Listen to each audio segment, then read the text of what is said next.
გამოვედით ამ დსთ-დან და რა გვენდა დსთ-ში მე არ ვიცი. არ მიმაჩნია რა. ვახსოვს ყველაფერი ძველი და არ არის საკუთარი შეიძლება ეს. თუმცა რუსეთთან ურთიერთობის გავლენა საჭიროა. საჭიროა რა აუცილებელი. ჩემი აზრით ძალიან კარგი იქნებოდა თუ ურთიერთობა გვექნებოდა რუსეთთან. აგრეთვე ამერიკასთანაც, აგრეთვე ინგლისთანაც და ყველა ქვეყანა ევროპაშიც ყოფილიყავით და რუსეთთანაც ახლო.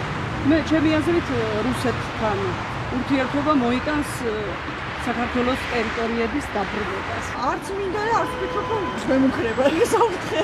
პუტინს ეჩურჩულებოდა ნელა. საქართველოს დასჭირდება შეელა ასე ფიქრობს ევროპაში ყველა.